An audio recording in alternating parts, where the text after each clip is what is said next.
கந்த சஷ்டி விரதம். சஷ்டி விரதம் இருப்பதற்கு சில விதிமுறைகள் உள்ளன.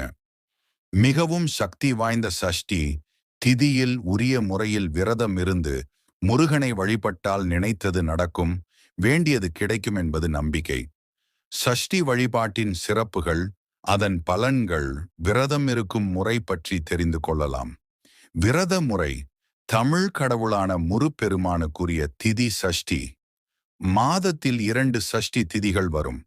வளர்பிறை மற்றும் தேய்பிறை என இரண்டிலும் வரும் சஷ்டி திதிகளிலும் விரதம் இருப்பது சிறப்பானதாகும். முருகனின் அருளை பெறுவதற்கு சஷ்டி விரதம் இருப்பார்கள். சஷ்டியில் இருந்தால் அகப்பையில் வரும் என்பது பழமொழி. இதனால் குழந்தை இல்லாதவர்கள் மட்டுமே சஷ்டி விரதம் இருக்க வேண்டும் என்ற கருத்து நிலவுகிறது. குழந்தை வரம் வேண்டுபவர்கள் ஐப்பசி மாதத்தில் வரும் மகா கந்த சஷ்டியின் போதுதான் விரதம் இருப்பார்கள். ஆனால் மகா கந்த சஷ்டி மட்டுமின்றி மாதந்தோறும் வரும் சஷ்டிகளிலும் விரதம் இருந்தால் முருகனின் அருளால் நிச்சயம் குழந்தை பேறு கிடைக்கும்.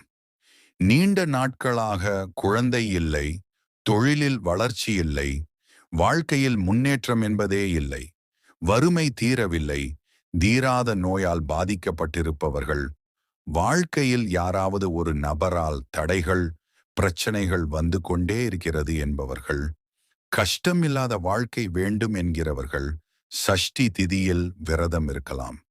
கஷ்டங்கள், பிரச்சனைகள் தீர்ந்து போக வேண்டும் என்கிறவர்கள் தேய்பிறை சஷ்டியில் விரதத்தை துவக்கலாம். ஆனால் எந்த சஷ்டியில் விரதம் இருக்க துவங்கினாலும் முருகன் அருள் செய்வார்.